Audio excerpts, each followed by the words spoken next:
My name is Evelyn Carrington, and if you're listening to this, you might actually regret missing out on this dramatic story. So before you sit down and listen, take a moment to like the video and subscribe to Grace's Truth. I never imagined that the people I loved most would one day look at me as nothing more than a burden. For most of my life, I believed that love, loyalty, and sacrifice were enough to hold a family together. I believe that the countless nights I spent balancing our household budget while Harold, my husband, worked late shifts were worth it. That every meal I cooked, every holiday I planned, every small act of care I gave would come back to me in the form of respect and gratitude. But when Harold passed away, the man I had loved and stood by for over 50 years, everything changed. The day he died felt like the air had been ripped from my lungs. He'd been my anchor, my partner in every decision, my one constant in a world that could be so unkind. Standing in that sterile hospital room holding his cold hand, I thought I had lost everything. And in some ways I had. At his funeral, I tried to be composed. I wore the black dress Harold always said made me look like a woman who knew her worth. I clutched his framed photo to my chest as people murmured condolences I barely heard. Our son David stood stiffly at my side, his wife Madison hanging onto his arm as if she were the grieving widow instead of me. When the service ended and people began to leave, I overheard Madison's voice, sharp, dismissive, like she didn't care if I heard. "She's just a lonely old widow now. It's only a matter of time before she sells the house. We could finally get that vacation home we've been talking about." My stomach twisted. She didn't even wait a week before talking about my home like it was already hers. Later that evening, as we gathered in my living room, Madison didn't bother with pretense anymore. She looked me dead in the eyes, her perfectly manicured fingers resting on my coffee table as though she already owned it. "Evelyn," she said smoothly, "you don't need that big house anymore. It's too much for you. You should sell it. Take the money and enjoy the rest of your life. Of course, David and I would be happy to help you handle everything." Her words dripped with fake kindness, but her eyes told the truth. This wasn't about helping me, it was about getting what she believed she deserved. I forced a tight smile. "It's a bit soon to be talking about these things, Madison. Harold just—" My voice cracked and I swallowed hard. "He just passed." Madison shrugged, unbothered. "Death is part of life, Evelyn. You have to move on. You can't cling to the past forever." David said nothing. He just stood there letting her do the talking as if my pain wasn't even worth defending. I wanted to scream to remind them of everything Harold and I had done for them. How we had given David the down payment for his first house, helped him through school, watched their son so they could go on expensive vacations. But I didn't, because while Madison thought she was the clever one in the room, she didn't know that Harold and I had planned for this exact moment. It had been a quiet conversation one rainy evening just months before his health started to fail. Harold sat at our kitchen table tapping his fingers against a folder of documents. "Evelyn," he said softly, "we both know Madison's nature. She's polite to us when she wants something. But if I go first, I don't trust her not to manipulate David or you. We need to protect what we've built." And so together we had quietly set up a trust. Not just a will, but a legally binding plan that would ensure Madison could never touch the core of our assets no matter how much she schemed. That night, as I looked at her smug face, I wanted to laugh. But I stayed quiet. Because sometimes silence is the sharpest weapon. The days after Harold's funeral blurred together in a haze of condolences, casseroles, and empty words. People said all the right things. "He was such a good man. You two had such a beautiful life together. Time will heal your heart." But none of them had to face the cold reality I did every night when I returned to our silent, empty bedroom. Grief is strange. It creeps into the smallest details. The way I'd reach across the bed in the middle of the night expecting to feel Harold's hand. The way I'd set out 2 coffee mugs every morning before realizing I only needed one. But while I struggled to process my loss, Madison was growing bolder. 3 days after the funeral, she showed up unannounced. She didn't even knock, just walked right in like she owned the place. "Evelyn," she said brightly, "I've been thinking. It's really not healthy for you to stay in this big house all alone. David and I have already talked to a realtor friend who could get you a great price." She placed a stack of real estate brochures on my kitchen counter like it was a done deal. I stared at her, my hands tightening around the edge of the counter. Madison, I appreciate your concern, but this is my home. Harold and I built a life here. I'm not ready to make any decisions yet. Her smile faltered just slightly, but she recovered quickly. Oh, Evelyn, it's not about readiness, it's about practicality. This house is too much for you. And honestly, it's just wasteful for an old woman to be rattling around in a place like this. The words old woman landed like a slap. I took a deep breath, forcing myself to stay calm. I've managed just fine. I don't need anyone making choices for me. She tilted her head, feigning sympathy. But don't you want to do what's best for David? For your grandson? Think of their future. There it was. The real reason. Madison didn't care about my well-being. She wanted the money. Later that night, after she left in a huff, I sat alone in Harold's study. His scent still lingered faintly on the leather chair. I opened the locked drawer where we'd kept the trust documents. My fingers brushed over Harold's familiar handwriting in the margins of the files. Smart planning is the greatest gift we can leave behind, he had told me. I smiled sadly, whispering to the empty room. Oh, Harold, you knew this would happen, didn't you? The next week, Madison escalated her tactics. She called daily, sometimes twice a day. Have you called the realtor yet? You're just making things harder for yourself by waiting, Evelyn. You can't take care of a house this size at your age. Don't be stubborn. Each word chipped away at my patience, but I stayed silent, never letting her see my hand. Then came the night that cemented her true colors. We were all at dinner, David, Madison, my grandson, and me. The meal was barely underway when Madison leaned across the table, smiling sweetly. You know, she said loud enough for everyone to hear, Harold wouldn't want you clinging to a house you can't manage. He'd want you to do the right thing and help your family. The entire table went quiet. Even David looked uncomfortable. I placed my fork down gently, my heart pounding but my face calm. Madison, you don't know what Harold would want. You only know what you want. Her smile faltered just for a second, but I didn't push further. Not yet. Because the moment I revealed the truth, I wanted it to shatter her so completely that she'd never see it coming. And that moment was coming sooner than she thought. The night after that disastrous dinner, I lay awake staring at the ceiling. The house felt so vast, so hollow without Harold. Every creak of the wooden floorboards echoed louder than usual, but instead of sadness, a strange calm washed over me. I wasn't powerless. Harold had made sure of that. I rose from bed, slipped on my robe, and padded softly down the hallway to his study. It still smelled faintly of his aftershave and the old books he loved.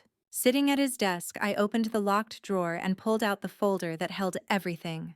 The trust papers, bank statements, property deeds, all meticulously organized. Harold had been wise beyond words.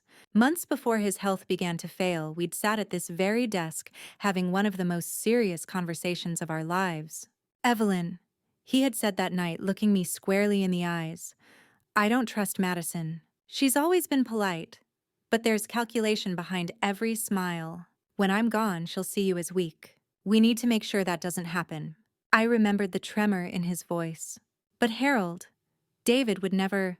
He'd cut me off gently. David loves us, but he's easily influenced. Madison will pull the strings. And once she gets into his ear, we won't recognize him anymore.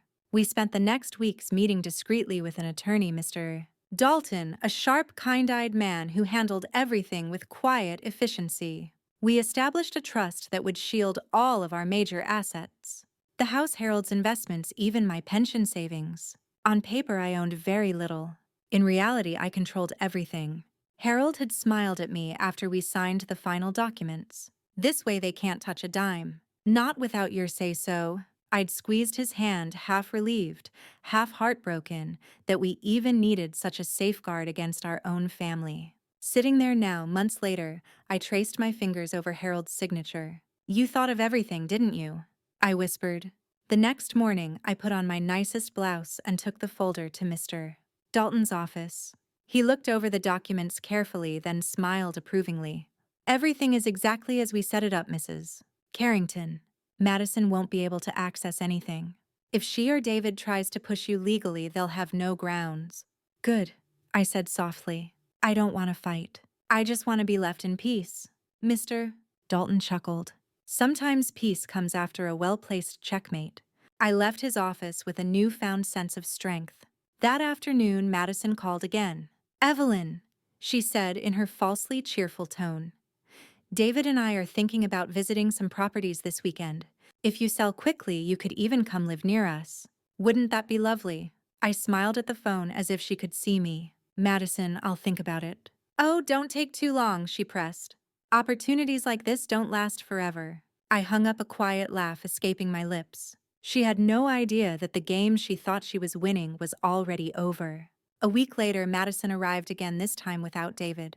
She strode into my house like it already belonged to her, her heels clicking against the hardwood floors. Evelyn, she said in that sugary voice I had come to loathe, I've been patient, but we really need to make a decision about the house. David and I have already spoken with a buyer who's ready to make an offer. If we act now, we can get you top dollar. I set down my cup of tea and looked at her calmly. I appreciate the concern, Madison, but this isn't something I'm rushing into. She exhaled sharply, her facade slipping. You're being stubborn. You can't manage this place. You're alone, Evelyn. What's the point of keeping such a big house when you'll just end up, well, rattling around until the day you... She stopped herself, but the implication was clear. Until the day I died. For a moment, I almost pitied her. Almost. She thought she was so clever, but her greed made her predictable. I'd seen women like her before when I worked at the bank. People who thought they were entitled to someone else's money, who believed kindness and age meant weakness. I'll think about it, I said simply. Her eyes narrowed. Evelyn, this isn't just about you. David is your only son. We've been working so hard to build a life for our family, and this money could make a real difference for us. Don't you want to see your grandson have a better future? Ah, the manipulation card. Always the grandson. Always the guilt. I stood up slowly, my hands steady as I gathered the teacups. Of course I want what's best for my grandson. That's why Harold and I planned ahead. You don't have to worry about his future, Madison. Something flickered in her eyes, curiosity, suspicion, but she quickly masked it with a smile. Good. Then we agree the house needs to be sold. I said, I'll think about it, I repeated firmly. She left in a huff, slamming the door behind her. I sank into Harold's old armchair, my heart pounding but my face calm. Every visit, every veiled insult, every greedy demand, they were all threads in the trap she was weaving for herself. And I was letting her. 2 days later, I received a formal letter, an evaluation request from a realtor I hadn't contacted. Madison's doing, of course. She'd gone behind my back, assuming she could intimidate me with paperwork. I tucked the letter neatly into the folder in Harold's desk. It would make a fine addition to my growing collection of evidence of her manipulation. Mr. Dalton would find it quite interesting when the time came. The final straw came during a Sunday dinner at their house. David barely spoke, too absorbed in his phone, while Madison played the perfect hostess. Halfway through the meal, she clinked her glass with a fork to get everyone's attention. Evelyn, she said, feigning concern. David and I have decided it's really for the best if you start packing up your things. We can help you move in with us while the house sells. That way you won't be all alone. David nodded weakly. Mom, it just makes sense. The house is too much for you. I looked at my son, my only son, and for a moment grief swelled inside me again. This was the boy I had raised, the one Harold and I had sacrificed, for the one I had believed would always protect me. Now he sat there, letting his wife humiliate me in front of my grandson. I forced a smile. That's very generous of you both. Let me think about it a little longer. Madison's lips curled into a satisfied grin. Of course. But don't take too long, Evelyn. We've already found a buyer. They're just waiting on you. That night as I drove home, I realized the moment was approaching. The longer I stayed silent, the bolder Madison became. She thought my hesitation was weakness, but really it was patience. Harold had always said, sometimes the best revenge is letting people think they've won right up until they lose everything. Sitting alone in my living room, I traced my fingers along the edge of our wedding photo. Don't worry, Harold, I whispered. I'm ready to finish what we started. Because Madison was about to learn that the lonely old widow she mocked wasn't so powerless after all. The following morning, I decided it was time to put the final pieces in place. I dressed neatly as Harold would have wanted and drove to Mr.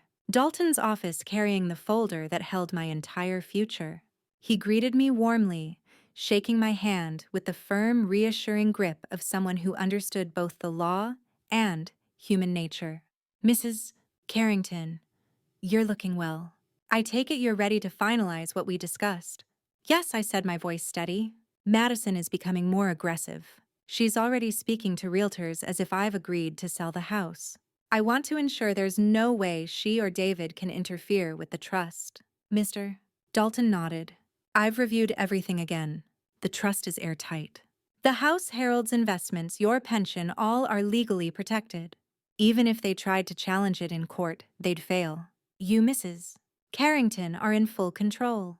I exhaled slowly, relief mingling with quiet triumph.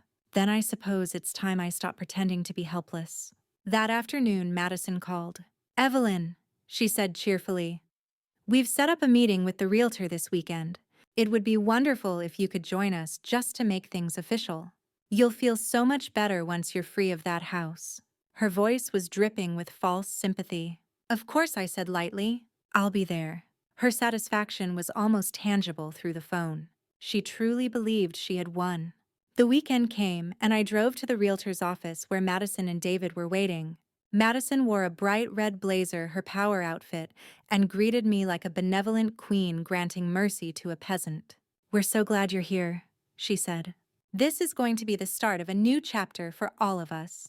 The realtor began going over the paperwork, explaining the process for listing the house. Madison kept glancing at me, smug and expectant, as though she couldn't wait for me to sign away my life. Finally, the realtor pushed a stack of papers toward me. Mrs. Carrington, if you're ready, just sign here and we can get started. I picked up the pen, slowly turning it in my hand. Then I placed it back on the table. I won't be signing anything, I said, my voice calm but firm. Madison blinked, thrown off. What do you mean? We've already...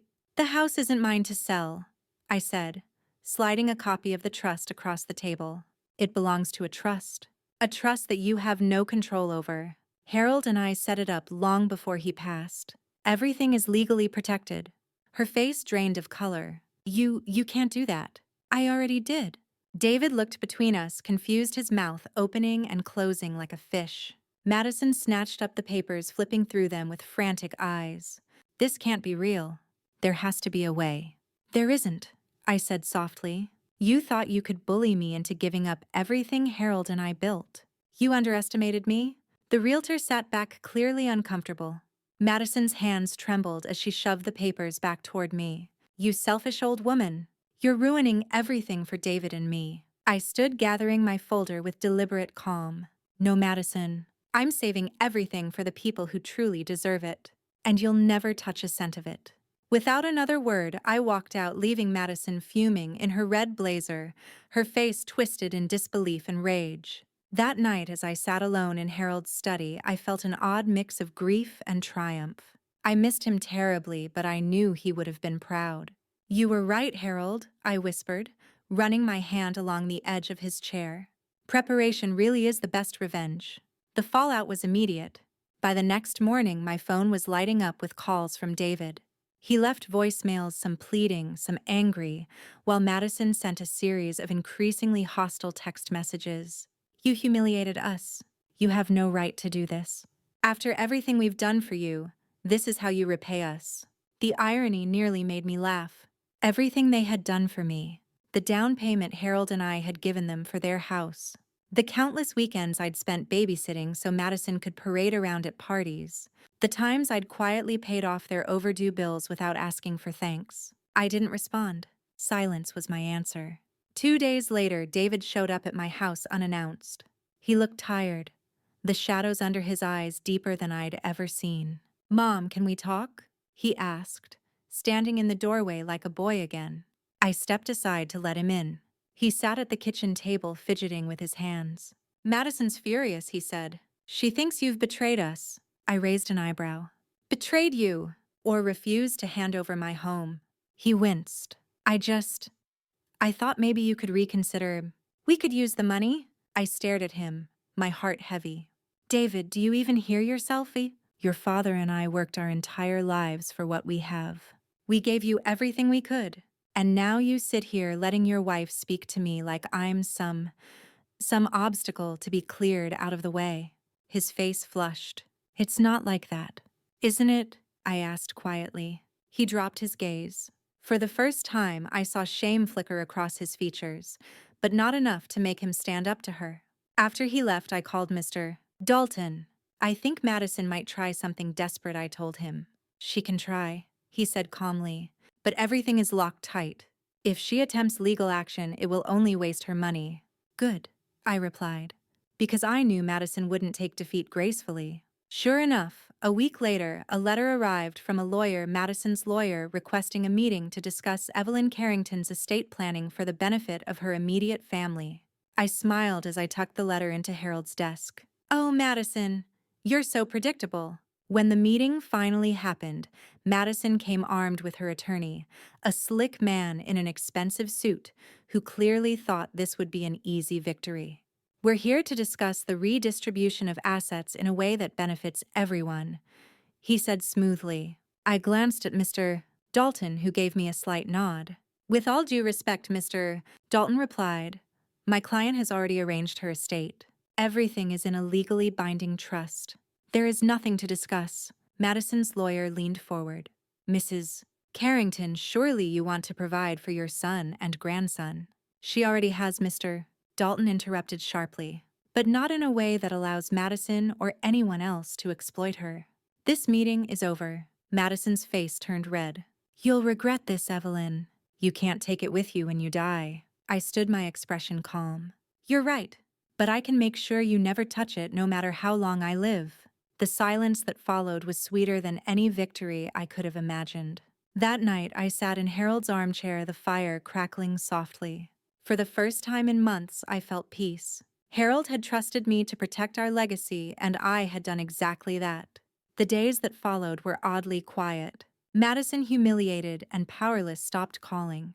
David still phoned occasionally, his voice heavy with guilt, but the conversations were short and strained. I could feel the distance growing between us. Part of me mourned it. He was my only son after all.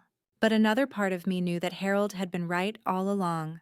Love without respect was just another kind of exploitation. One evening, as I tended to my small garden, my neighbor Ruth came by. She was a kind woman, always ready with a pie or a bit of gossip about the neighborhood. I heard Madison made quite the scene at the lawyer's office, Ruth said, lowering her voice conspiratorially. Good for you, Evelyn. It's about time someone stood up to that woman. I smiled faintly. I didn't want to humiliate her, Ruth. I just wanted to be left in peace. Sometimes peace requires a little fight, she said with a wink. Her words stuck with me. Later that week, I received an invitation in the mail. It was for my grandson's birthday party. But when I arrived at David and Madison's house, it was clear Madison hadn't wanted me there. She greeted me at the door with a forced smile.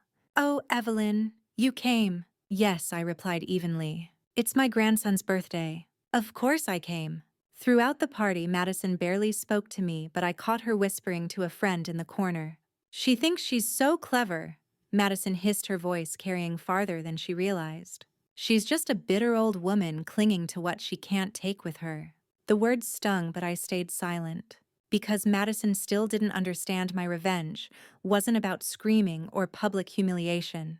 It was about watching her realize over and over that she had no power over me. That night, as I drove home, I thought about Harold. I could almost hear his voice, calm and steady, as always. Let her dig her own hole, Evelyn. She'll bury herself without your help. And he was right. A few days later, Madison tried one last desperate move. She sent me a handwritten letter dripping with false affection. Dear Evelyn, I know we've had our differences, but we're family. Harold wouldn't want us to be at odds. Please reconsider. We could use the money to give your grandson the life he deserves. I folded the letter neatly and placed it in Harold's folder along with the others. No reply. Because silence, I'd learned, could be the loudest answer of all. Madison's frustration grew so obvious that even people at church began to notice. Evelyn, one woman whispered to me after the service, your daughter-in-law doesn't seem to take losing very well. I just smiled, a quiet sense of satisfaction settling in my chest. For the first time since Harold's death, I felt like I was finally reclaiming my life. Madison's silence didn't last long. One afternoon, there was a loud knock on my door. When I opened it, she was standing there, arms crossed, eyes blazing. "We need to talk," she said flatly, pushing past me without waiting for an invitation. I closed the door quietly and followed her into the living room. "What is it, Madison?" She spun around, her voice rising. "You've made a fool of me. Do you have any idea how humiliating this has been? People are talking about how you outsmarted me. Do you know what that feels like?" I tilted my head. "Perhaps the same way it felt when you told me I was just a lonely old widow who should sell my house and give you the money." Her face turned crimson. "You think you've won, don't you?" "I don't think, Madison," I said calmly. "I know. Because I never played the game you tried to drag me into." For a moment she was speechless. Then she laughed bitterly. "You're pathetic. You'll die alone in this big empty house, and all you'll have left is a pile of money you can't even use." I smiled softly. "I'd rather die alone with dignity than live surrounded by people who only see me as a bank account." She stormed out, slamming the door so hard the walls rattled. As the echo faded, I realized something profound. Harold and I hadn't just protected our assets. We had protected my freedom. That night, I called Mr. Dalton one last time. "I want to finalize the second part of the trust," I told him. The part Harold and I discussed but never completed. "Of course," he said warmly. "You want to allocate it somewhere meaningful?" "Yes," I replied. "Somewhere it can actually help people. People who will appreciate it." The next few weeks were filled with quiet meetings and paperwork. I arranged for a portion of my estate to go towards scholarships for underprivileged students, something Harold had always dreamed of. Another portion would go to a local charity supporting widows. Every decision I made felt like reclaiming a piece of myself that Madison had tried to erase. When the news finally reached David and Madison through a formal letter from Mr. Dalton, the fallout was explosive. Madison sent me one last message. "You've destroyed our future. I'll never forgive you for this." I stared at the text for a long moment, then deleted it without responding. Because forgiveness was never what I sought. Peace was, and for the first time in years, I finally had it. Word of what happened began to spread in our community. At first, I was worried about gossip. Small towns thrive on whispers. But the reaction surprised me. People I had known for years stopped me at the grocery store or after church. "Good for you, Evelyn, Mrs. Henderson said with a knowing smile. "Too many women get taken advantage of after they lose their husbands." "You were smart," said Mr. Powell, the retired judge. "More widows should do what you did, protect themselves." It felt strange to be admired for something that had nearly broken me. But there was power in knowing I had stood my ground, not with shouting or anger, but with quiet strategy. Madison, however, became the talk of the town for all the wrong reasons. Her friends, once eager to bask in her status, began to distance themselves. No one wanted to be associated with the woman who had tried and failed to rob a grieving widow. I knew it was petty to feel satisfaction at her downfall, but I couldn't deny it felt good to watch her crumble under the weight of her own arrogance. One afternoon, Ruth stopped by with a pie, as she often did. She sat at my kitchen table, her eyes twinkling. "You know, Evelyn," she said, "you've become something of a legend around here." I laughed softly. "A legend? For what?" "For showing that strength doesn't always mean shouting," Ruth said. "Sometimes it means outthinking the people who underestimate you." Her words warmed me more than she could know. David eventually came to visit alone. He sat across from me, his face weary, his voice quiet. "Mom, I don't know what to say. Madison's furious and maybe she's right. Maybe you've cut us out forever." I met his gaze. "David, I never wanted to cut you out. I wanted to protect what your father and I built. But you let her treat me like I was disposable. You stood by and let it happen." He swallowed hard, eyes glistening. "I'm sorry." For a moment, I almost reached out to comfort him. But then I remembered all the times he'd stayed silent when Madison humiliated me. "Apologies don't fix what's been broken," I said gently. As he left, I realized the final piece of my revenge wasn't about Madison at all. It was about freeing myself. Harold and I had built a life together, and now I was finally living it on my own terms. That night, I poured myself a small glass of wine and sat in Harold's chair, the firelight flickering against the walls. "You'd be proud of me," I whispered to his photo on the mantel. I didn't let them win. And for the first time since his passing, I felt a sense of contentment, a quiet victory that no one could ever take away. Weeks passed and life began to settle into a new rhythm. I spent my mornings in the garden, afternoons reading on the porch, and evenings writing letters to old friends I'd neglected over the years. The house no longer felt like an empty monument to Harold's absence. It felt like my sanctuary again. Every so often, I would see Madison around town. She avoided eye contact, her usual air of superiority replaced with bitterness. The once proud woman who loved flaunting her status now walked quickly through stores, as though afraid of the whispers following her. It was poetic in its own quiet way. One day, Ruth and I were having tea when she leaned across the table with a mischievous grin. "You know what people are calling you now." I laughed. "Do I want to know?" "The widow who outsmarted them all," Ruth said proudly. I shook my head, smiling.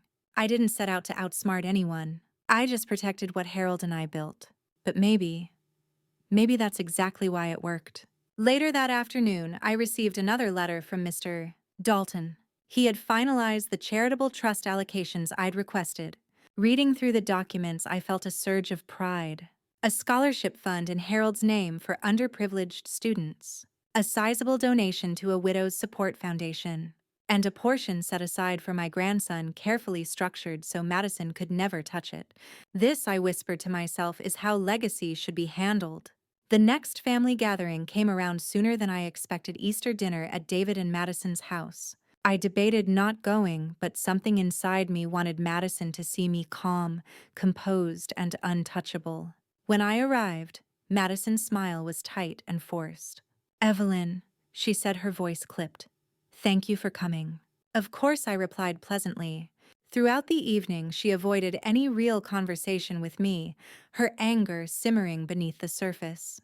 But the power dynamic had shifted.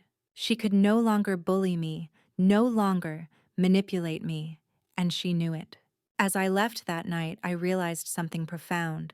Revenge didn't have to be loud or cruel. It could be as simple as living well with dignity and peace, while the person who wronged you stewed in the ruins of their own greed.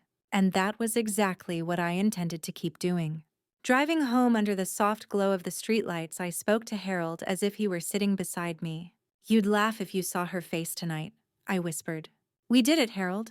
We really did it." Spring turned into summer, and with it came a renewed sense of freedom. I started volunteering at the local library, something Harold and I had always talked about doing together.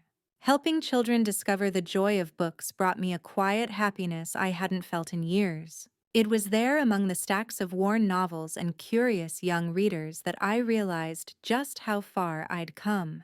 I was no longer the grieving widow being pushed around by a greedy daughter-in-law. I was Evelyn Carrington, still standing still, in control of my life, and finally at peace with my choices. Madison, however, continued to spiral. I heard bits and pieces through the grapevine. She complained loudly at social gatherings about how unfair I'd been. People started pulling away from her, tired of her bitterness. The woman who once thrived on appearances now had no one left to impress. David came by one afternoon. His shoulders slumped, his face lined with stress. "Mom," he said, "I don't know what's happening anymore. Madison's angry all the time. She blames me for everything. I don't even know how to fix this." I looked at him with both love and disappointment. "David, there are some things a man can't let his wife decide for him. Standing up for your mother shouldn't have been optional." He lowered his eyes, saying nothing. Later that night, I sat on the porch watching the sunset. A sense of clarity washed over me. I had lost my husband, yes, but I had gained something too. A strength I hadn't known I possessed. Not long after Mr. Dalton called. "Mrs. Carrington," he said, "I just wanted to let you know that the first scholarships have been awarded. Harold's name will live on in every student who benefits from your generosity." Tears welled in my eyes. "Thank you," I whispered. That's exactly what he would have wanted. I hung up the phone and stared at Harold's photo on the mantel inside. "See, my love, your legacy is safe, and she'll never touch a penny of it."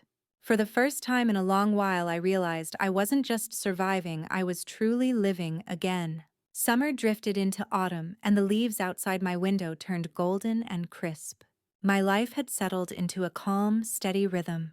Mornings were spent tending to my garden, afternoons volunteering at the library, and evenings sitting in Harold's armchair with a book in my lap. But even in this peace, reminders of Madison's bitterness still found their way to me. One day at the grocery store, I overheard her talking to a mutual acquaintance near the produce section. Her voice was sharp, cutting through the hum of casual conversation. "She thinks she's so smart," Madison said bitterly. "But one day she'll regret cutting us out. No one wants to die alone." I turned the corner with my basket and caught her eyes. For a brief second, she looked startled, as if she hadn't expected me to hear. Then she smirked, as if daring me to react. I smiled softly, a gesture so calm that it unnerved her far more than anger would have. "Good afternoon, Madison," I said pleasantly before walking away. Her smirk faltered, and I knew I had won without saying another word. That evening, David called. His voice sounded heavier than usual, like a man stuck between loyalty and regret. "Mom," he began slowly, "I just want to say, I know I should have stood up for you. I let Madison's words control me. I don't expect you to forgive me, but I want you to know I'm sorry." I sat quietly for a moment before answering. "David, you are my son, and I will always love you. But you need to understand something: respect is not optional. When Harold was alive, he always told you to be a man who stands for what's right. I hope one day you remember that." His voice cracked. "I'll try, Mom." "I hope so," I replied gently. After we hung up, I sat in Harold's chair staring at the crackling fire. I missed him terribly. But I also felt proud, because even in my grief, I had found a way to honor the life we built together. A week later, Mr. Dalton called again with more good news. "Mrs. Carrington, I thought you'd like to know that the first batch of scholarship recipients has written thank you letters. Would you like to read them?" "Yes," I said softly. When I visited his office the next day, he handed me a stack of envelopes. As I read each letter, tears welled in my eyes. "Because of you, I can attend college this fall. Your generosity gave me hope when I thought my dreams were impossible. Thank you for believing in students like me." Each word felt like a balm to my heart. Harold's legacy wasn't just money in a bank. It was opportunity, hope, and change for people who truly needed it. As I walked back to my car, I felt lighter than I had in months. I glanced at the sky where the late afternoon sun bathed everything in a warm glow and whispered, "We did it, Harold. We really did." That weekend, there was a neighborhood gathering, a fall festival full of laughter, pumpkin pies, and children running about. Ruth was there, of course, and so were many of my neighbors. At one point, a group of women gathered around me. "Evelyn," one of them said, "you've become an inspiration to so many of us. People talk about what you did with such admiration." I chuckled softly. I never meant to be an inspiration. I just didn't want to be bullied out of my own life. "That's exactly why it matters," Ruth said warmly. "You showed everyone that dignity can be the strongest weapon of all." Later that night, as I walked home under the streetlights, I realized Ruth was right. I hadn't just protected myself. I'd reminded others that strength could be quiet, deliberate, and deeply powerful. And as I unlocked my door and stepped into the warmth of my home, I knew Harold would have been proud, not just of what I had done, but of who I had become. The seasons continued to turn, and with each passing month, I felt Harold's absence less like a gaping wound and more like a gentle ache, a reminder of a love that had shaped my life. My days had meaning again. The scholarships we created in Harold's name had already changed several lives. The Foundation for Widows was thriving, providing support to women who once felt just as alone and powerless as I had after Harold's death. Every time I received a letter from a student or a widow thanking me, I felt a sense of purpose I hadn't expected to find at this stage in life. Madison, on the other hand, seemed to be unraveling. I still heard bits and pieces through Ruth and other neighbors. Her social circle had shrunk dramatically. The once popular, polished woman now carried herself with a bitterness she couldn't hide. At a community fundraiser, we unexpectedly crossed paths. Madison stood near the dessert table talking to two acquaintances. When she saw me, her smile faltered. "Evelyn," she said coolly. "Madison," I replied with a polite nod. One of the women glanced between us, clearly curious. "Oh, Evelyn, you're the one who set up that scholarship fund, aren't you?" My niece applied. "What a wonderful thing you've done." Madison's face tightened. I thanked the woman and excused myself, walking away, as Madison stood there humiliated by the contrast between us. Later that week, David came by again. He looked older somehow, the weight of his choices etched into his face. "Mom," he began quietly, "Madison and we've been having problems. She blames you for everything, but I know it's not your fault." I poured him some tea, motioning for him to sit. "David, I never wanted this rift between us, but you have to understand, when you stood by while she demeaned me, you made your choice." He nodded slowly, shame written across his features. "I know, and I regret it. I just don't know how to fix things anymore." I looked at him, my heart softening just a little. "Then start by becoming the man your father raised you to be. Stand on your own 2 feet. Stop letting Madison dictate everything."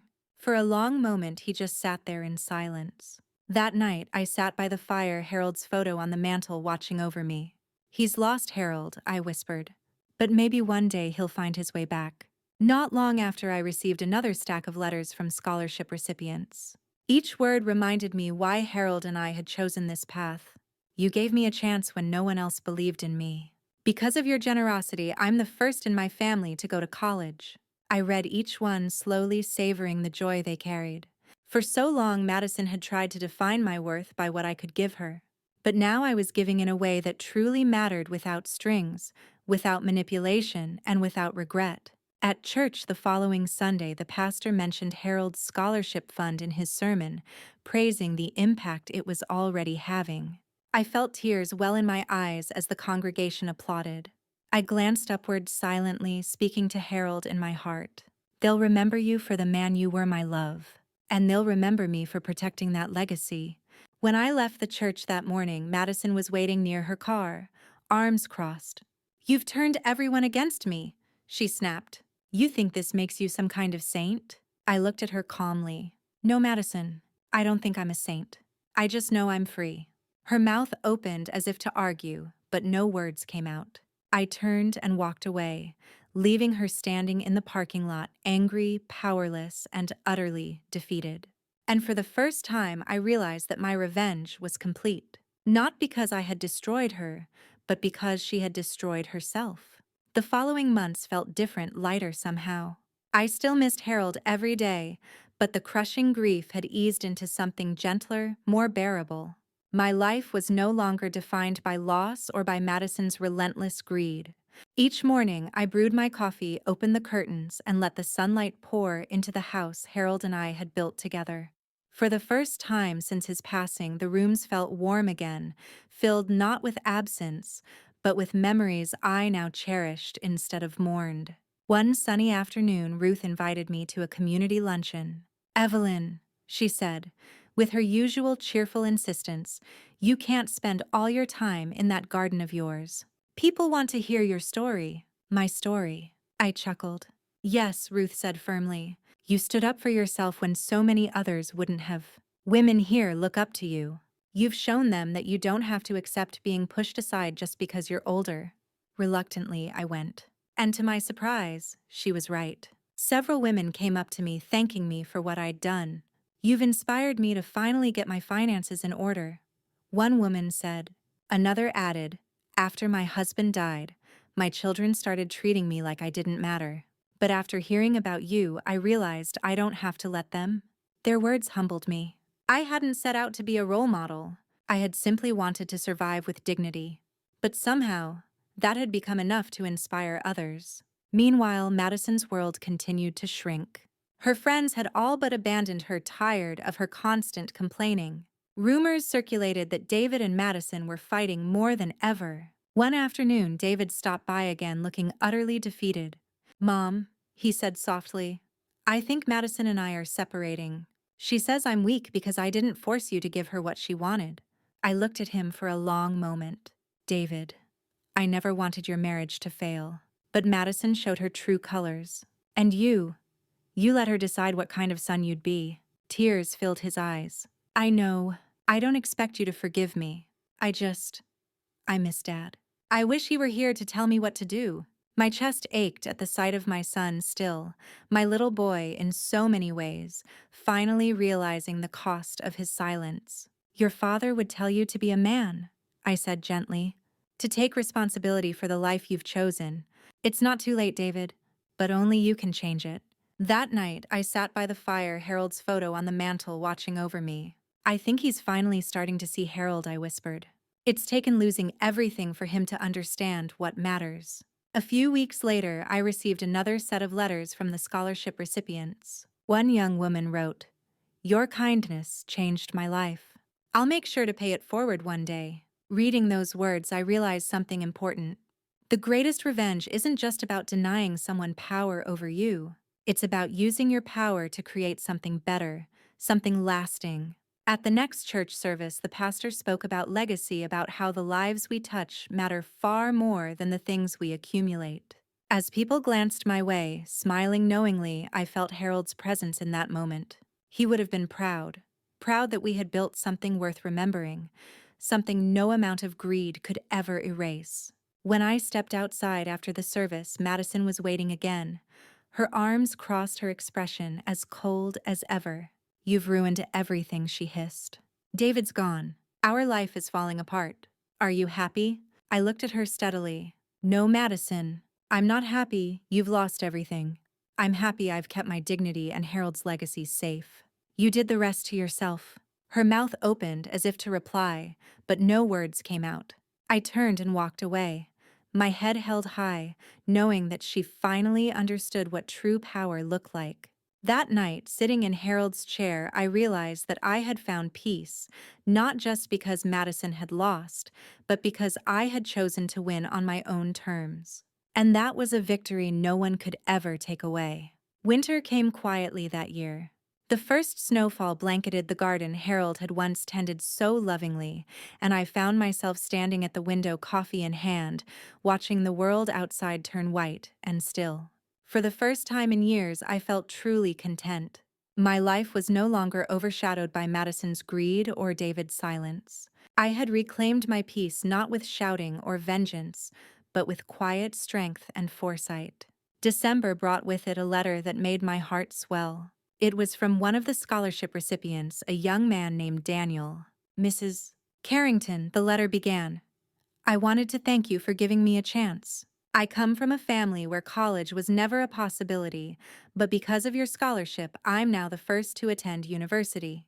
I promise to work hard and make something of this gift you've given me." I read the letter twice, tears filling my eyes. This was Harold's true legacy. Not the house Madison so desperately wanted, not the money she believed was hers by right, but the opportunities we had created for people who truly needed them.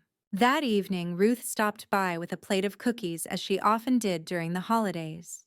We sat together by the fire, the room warm and cozy despite the cold outside. "You know," Ruth said, sipping her tea, "people are still talking about you. You've become something of a symbol for women here. Proof that it's never too late to stand up for yourself." I smiled softly. I never set out to be anyone's symbol. I just wanted to protect what Harold and I built. "That's exactly why it matters," Ruth said. "You didn't fight with anger. You fought with wisdom. That's what makes it so powerful." Her words stayed with me long after she left. Christmas morning arrived quiet and serene. I lit a candle for Harold, placing it by his photo on the mantel. "Merry Christmas, my love," I whispered. "I hope you can see what we've done. Your name will live on in every student, every widow, every life we've touched. That's worth more than any house or inheritance." Later that day, David came by alone. He stood in the doorway, hesitant, a wrapped box in his hands. "I didn't know if you'd want to see me," he said quietly. I stepped aside. "Of course I want to see you, David.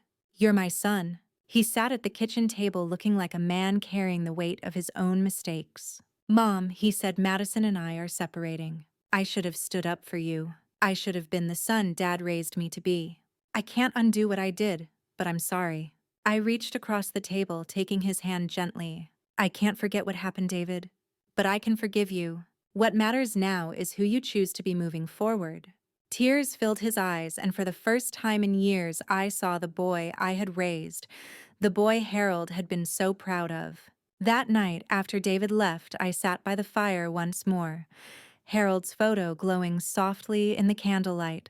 I thought about everything that had happened, the betrayal, the humiliation, the quiet planning that had saved me. And I realized something important. My revenge hadn't been about destroying Madison. It had been about refusing to let her destroy me. The house was silent, but it no longer felt empty. It felt full of memories of victories, of a love that even death couldn't erase. And as I sat there sipping my tea, I whispered to Harold, "We did it. We kept everything safe, and we built something worth remembering." Because in the end, true power wasn't about what Madison had tried to take. It was about what I chose to give to those who deserved it most. And that, I realized, was the sweetest revenge of all. If you've stayed with me until now, you know this isn't just a story about money. It's about dignity, about the power that comes from knowing your worth, even when others try to diminish it. Harold and I built our life with care, with sacrifice, and with love. I thought those values would be enough to protect me after his passing. But grief has a way of revealing people's true colors. Madison believed my silence meant weakness. She thought my age made me powerless. But she never understood that wisdom can be the sharpest weapon of all. I didn't scream. I didn't fight. I simply prepared, stayed patient, and let her greed expose itself for everyone to see. And in the end, she destroyed herself. To every widow, every mother, every woman who has ever felt invisible. Never mistake quiet strength for weakness. Protect yourself. Know your worth. And never let anyone decide your value for you. Because when you finally take back your power, when you choose peace over submission, you'll realize that sometimes the best revenge is simply living well. Have you ever had to protect yourself from someone who thought they could take advantage of you? Share your story in the comments. I'd love to hear it. Like this video and subscribe to Grace's Truth for more powerful stories of dignity, justice, and poetic revenge.